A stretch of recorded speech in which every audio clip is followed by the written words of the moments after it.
नमस्ते बच्चों, मैं कर्मजीत राजकीय उच्च प्राथमिक संस्कृत विद्यालय संग्रिया से अपने एनसीईआरटी क्लास 10th की मैथ स्टार्ट कर रखी है और इसमें अपने आज 14वीं प्रश्नावली सांख्यिकी के बारे में अध्ययन करेंगे। तो सांख्यिकी के अंतर्गत आपको किस प्रकार के क्वेश्चन होंगे और उनको किस किस तरीके से हल करना है, तो उसी अकॉर्डिंग अपने पहले इसका इंट्रोडक्शन जो पार्ट है वो अपने शुरू करते हैं कि किस प्रकार के क्या क्या चीजें आती है सांख्यिकी में और उनको किस किस प्रकार से हल करते हैं। तो सबसे पहले जो अपना क्वेश्चन अपने देखते हैं माध्य ज्ञात करने के लिए। तो माध्य ज्ञात करने के लिए आपको 3 प्रकार की विधियां आपके इस बुक के अंतर्गत आपको दे रखी है। तो सबसे पहले मैं आपको उन तीनों विधियों के बारे में बताऊंगी कि किस प्रकार आप माध्य ज्ञात कर सकते हैं, कौन सी विधि से आपको अच्छा लगे। यदि तो पेपर में सीधा नाम दे रखा है कि आपको इस विधि से ज्ञात करना है तो आपको उसी विधि से ज्ञात करना है। यदि आपको सीधा दे रखा है कि माध्य ज्ञात करो तो जो आपको इजी लगे आप उसी प्रकार से उसको हल कर सकते हो। तो सबसे पहले अपने जो इस क्वेश्चन को एक ही क्वेश्चन को अपने तीनों विधि से हल करेंगे। तो पहली विधि होती है प्रत्यक्ष विधि। एक ही क्वेश्चन को अपने तीनों विधियों से हल करके आपको बताऊंगी मैं। तो सबसे पहले अपने देखते हैं कि प्रत्यक्ष विधि क्या है और उससे इस क्वेश्चन को कैसे हल करते हैं। तो देखो, प्रत्यक्ष विधि में सबसे पहले टेबल बनानी होती है। आपको जो 2 चीजें दे रखी है वो तो लेनी है। वर्ग अंतराल दे रखा है, विद्यार्थियों की आपको क्या दे रखी है, संख्या दे रखी है।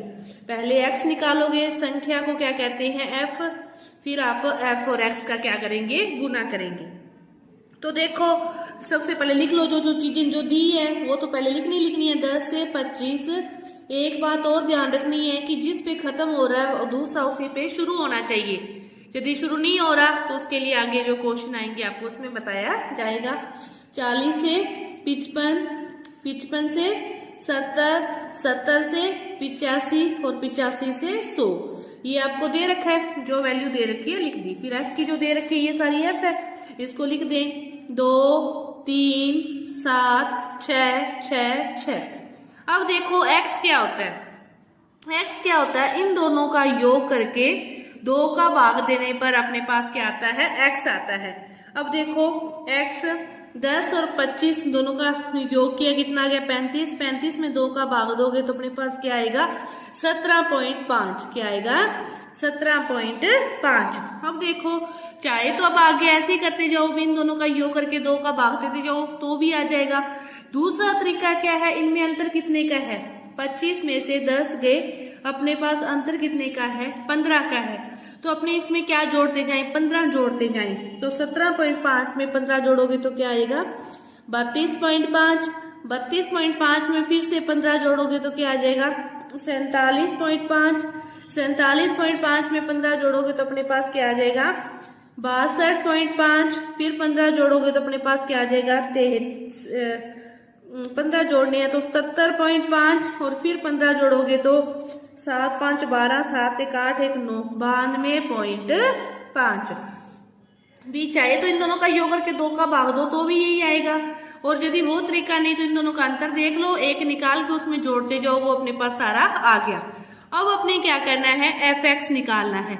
fx इसका अर्थ क्या है, f को गुना करना है किससे, x से। f अपने पास ये है, x ये है, तो 17.5 को 2 से गुना करोगे तो अपने पास क्या आएगा, 35। फिर 3, 5 है 15, 1, 3 दूनी 6, 7, 3 3 है 9। फिर 7 से करोगे तो 7, 5 है 35, 3, 7, 7, 49 और 3 52, 5, 7 चौके 28 और 5 कितना आ गया, 33। फिर 7 से हो गया, 6 से करोगे तो 6, 5 है 30, 0 मतलब बचे 3, 6 दूनी 12 और 3 15, 6 दूनी 36 और 1 36 और 1 37। फिर 6 से करोगे, 6, 5 है 30, 3, 6, 7 है 42 और 3 45, 4, 6, 7 है 42 और 4 कितना हो गया, 46। फिर 6 से करोगे तो 6, 5 है 30, 3, 6 दूनी 12, 3 15 मतलब 1, 6 नीम 54 और 1 क्या हो गया, 55। अब देखो यहाँ तक समझ में आ गया आपके। अब जो समांतर माध्य ज्ञात करने का प्रत्यक्ष विधि से ज्ञात करते हैं ना, तो उसका सूत्र क्या होता है, सिग्मा एफ एक्स अपॉन में सिग्मा एफ। इसका अर्थ, सिग्मा का अर्थ क्या होता है कि इन सभी का योग, सिग्मा एफ एक्स है ना, तो एफ एक्स ये है, इन सभी का योग, सिग्मा एफ यानी कि सारे एफ का योग, दोनों को क्या करना है, भाग देना है और कुछ भी नहीं करना। तो सिग्मा एफ एक्स इन सभी का योग करोगे तो योग कर लो, 5 5 10, हासिल बची 1, 5 और 7 12, 2 14, 5 19, 5 24 और 5 29 और 1 30, हासिल बची 3 3 3 6, 9 15 और 3 18, 18 और 7 25 और 6 31 और 31 और 5 36, 6 हासिल बची 3 3 6 3 हासिल 9 4 13 और 5 18, तो कितना आ गया 1860। इनका करोगे तो 3 दूनी 5 7 12 और 6 18, 6 24 और 6 30, कितना आ गया 30। अब देखो 1860 बटा में 30, 0 से 0 कट गई, 3 6 के 18 और 3 दूनी 6। अपने पास समांतर माध्य प्रत्यक्ष विधि से कितना आ गया, 62। कितना आ गया 62। ये कौन सी विधि की, अपने प्रत्यक्ष विधि।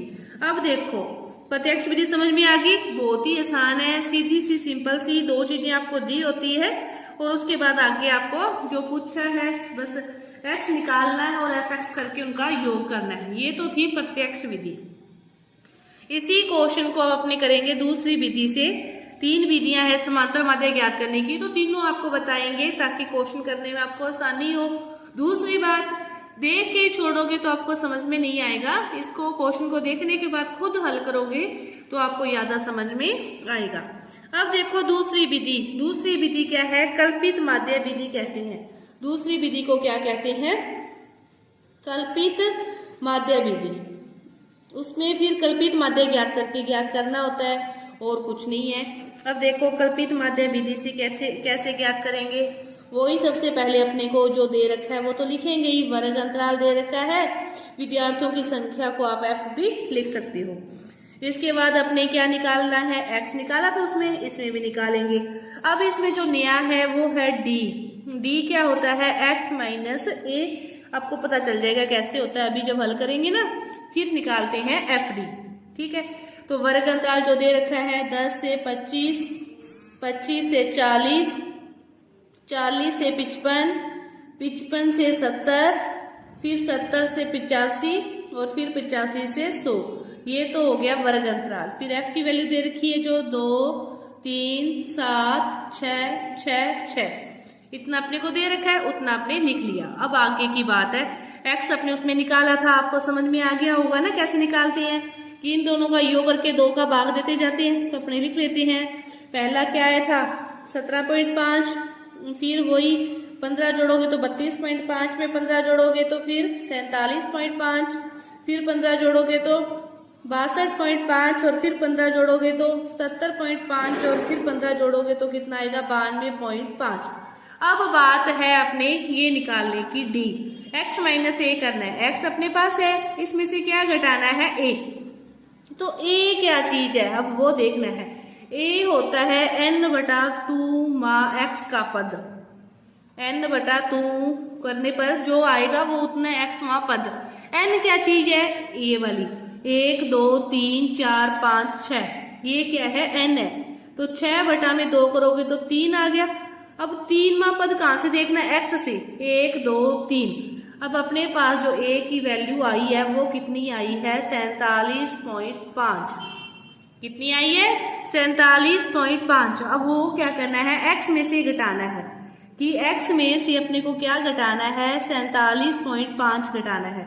अब 17.5 में से आप 47.5 घटाओगे तो बड़ी संख्या 47.5 है, वो किसकी है, माइनस की है, तो अपने पास क्या आएंगे माइनस के 30। वही बात, पहले ही संख्या आने के बाद फिर आप वही जो इनका जितना अंतर है ना वो करते जाओ। इनका अंतर कितने का, 15 15 का, तो इसमें से 15 प्लस की अब बढ़ती जा रहे हैं ना, चाहे 32.5 में से 47.5 घटा लो, चाहे इसमें से 15 कम करो तो -15, फिर इसमें 15 0, फिर 15 का अंतर 15, फिर 15 का अंतर 30 और फिर 15 का अंतर 45। चाहे आप इसमें से घटाओ, देखो 47.5 में से 47.5 घटाओगे तो भी कितना आएगा 0। 62 में से ये घटाओगे तो किस में आएगा, प्लस में। घटा के लिखते जाओ, चाहे इनका अंतर के अकॉर्डिंग आप इसमें ऐड करके लिखते जाओ, एक ही बात है। ये तरीका उल्टा सौखा हो जाता है। अब फिर क्या करना है, एफ डी, एफ अपने पास है, डी अपने निकाल लिया, दोनों का क्या करना है, गुना। 2 को 30 दूनी 60, किसके, माइनस के। 15 दिए 45, किसके, माइनस के। 0 को किसी भी संख्या से गुना करोगे तो 0। 15 ठीक है 90 प्लस के, 30 ठीक है 180, 6 5 30, 6 चौके 24 और 3 27। अब इनका क्या करना है, योग। देखो कल्पित माध्य से जो ज्ञात करते हैं अपने, तो समांतर माध्य है उसका सूत्र अपने पास क्या होता है, x bar equal to a plus sigma f d upon में सिग्मा एफ। बस ए ऐड करना है, वो कल्पित माध्य है ये अपने लिए। अब देखो सिग्मा एफ डी करना है मतलब इनका योग करना है। इनका योग कैसे करोगे, माइनस वालों का अलग से योग कर लिया, अपने पास कितना आ गया 105, माइनस वाले 6 4 10 105। इनका योग अलग से करोगे तो 0 9 10 8 और 7 15 और 9 24 2 2 2 4 और 1 540। ये प्लस के हैं, ये माइनस के हैं। अब फिर इसमें से इसको क्या कर दे, अपने घटा दे, तो 10 में से 5 गए 5, 3 5 में से 1 गया 4, कितना है अपने पास इनका योग 435। इनका योग आ गया। अब देखो सूत्र में मान रखते हैं, ए की वैल्यू कितनी थी अपने पास 47.5 प्लस सिग्मा एफ डी कितना है अपने पास 435। सिग्मा एफ तो पहले ही अपने उसमें भी ऐड किया था, कितना आया था 30, कितना आएगा 30। अब देखो पहले 3 से अपने इसको एक तरीके से और कर सकते हैं, 47.5 प्लस 435 अपॉन में 10 गुना 3, 30 को लिख सकते हैं ना, तो 3 से भाग दिया, 3 एकम 3, 3 चौके 12, 3 5 15। अब 10 से नीचे 1 0, तो 1 के बाद क्या लग गया पॉइंट, अपने पास क्या बचा 47.5 प्लस 14.5, 5 5 10, हासिल बची 1, 7 4 11, 12 2 हासिल बची 1, 4 और 5 और 1 6 62। देखो इस विधि से भी अपने समांतर माध्य ज्ञात किया, माध्य ज्ञात किया तो कितना आया 62। पहले वाला जो क्वेश्चन उसको हल किया था तब भी कितना आया था 62। अब जो तीसरी विधि है उससे भी ज्ञात करोगे तो भी कितना आएगा 62 ही आएगा। तीसरी जो विधि है, पहली विधि थी प्रत्यक्ष, समझ में आ गई होगी, दूसरी ये वाली थी कल्पित माध्य, तीसरी विधि है पग विचलन विधि। कौन सी विधि, पग विचलन विधि।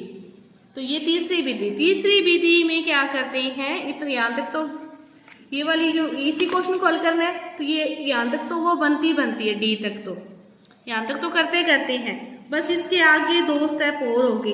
अब इसमें एफ डी कर दिया, उसमें क्या करना है, एक स्टेप एक्स माइनस ए को एच से क्या करना है, भाग देना है, वो अपने पास जो आएगा उसे यू कहते हैं, और फिर जो गुणा करना है वो एफ यू करना है।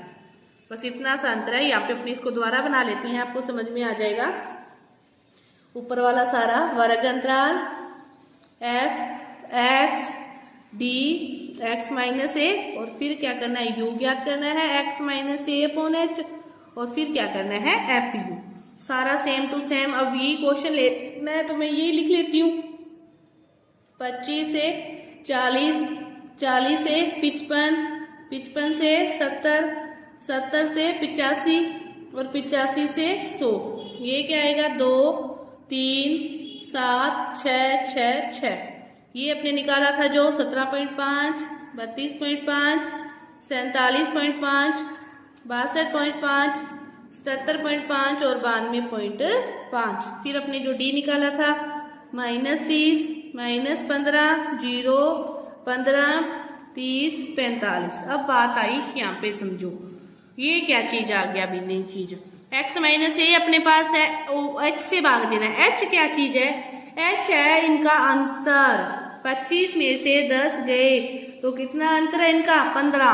वर्ग अंतरालों का अंतर क्या है अपने पास, एच है, और एच कोई नई चीज कुछ नहीं है, बस वही एच है। अब देखो 30 को 15 से भाग दोगे तो 15 दूनी 30 माइनस 2, 15 को 15 से भाग दे दोगे तो 1, 0 को दोगे तो 0, 15 को 15 से दोगे तो 1, 15 दूनी 30 और 15 दिए 45। बस इतना सही काम है कि जो इन सभी में क्या करना है, 15 का भाग देना है। अपने पास h की वैल्यू कितनी है, 15 है। फिर क्या करना है, FU 2 दूनी 4, 3 एकम 3, 7 को 0 से किया 7, 6 एकम 6, 6 दूनी 12, 6 दिए 18। अब इनका क्या करेंगे, योग। 12 और 18 30 और 6 36, 36 में से 7 गए तो अपने पास प्लस का क्या बचा, 29। और देखो f की वैल्यू अपने पास क्या आई थी, इनका योग किया था तो 30 आई थी। बस आपको सूत्र में कंफ्यूजिंग नहीं होनी चाहिए। इनका फिर सूत्र क्या हो जाता है, वही अब x bar equal to a plus sigma FU sigma f, और इसको अब गुना किससे करना है, h से करना है और कुछ नहीं। बस थोड़ा सा सूत्र, पहले सूत्र सीधा ही था, भी सिग्मा fx अपॉन में सिग्मा f। ये तो कौन सी विधि थी, प्रत्यक्ष। फिर a को ऐड करके सिग्मा fd अपॉन f कर दिया। ये कौन सी, कल्पित माध्य। कल्पित माध्य में थोड़ा सा और गुना h और कर दिया तो फिर वो कौन सी होगी, पग विचलन विधि। अब देखो a की वैल्यू वही है 47.5, सिग्मा FU कितना आया 29, ये कितना आया 30, और गुणा क्या करना है 15, 15 दूनी 30। फिर 2 से काटोगे 2 एकम 2, 2 चौके 8, 2 पंजे 10, 47.5 प्लस 14.5, और इनका योग करोगे तो कितना आएगा, 62 ही आएगा। तो ये कौन सी विधि होगी माध्य ज्ञात करने की, पग विचलन विधि। कौन सी विधि, पग विचलन विधि। तो ये आपकी माध्य ज्ञात करने की सारी जो विधियां हैं वो इस प्रकार थी। उम्मीद है कि आपको समझ में आई होगी। आगे आपके बहुलक और माध्यिका वाली है, उसको मैं अगली वीडियो बताऊंगी, क्योंकि ये वीडियो क्या हो जाएगी, फिर ज्यादा लंबी हो जाएगी। उसके बाद फिर अपनी प्रश्नावली को शुरू करेंगे। समझने के बाद आप उन क्वेश्चनों को खुद हल करोगे तो आपको ज्यादा समझ में आएगा। धन्यवाद।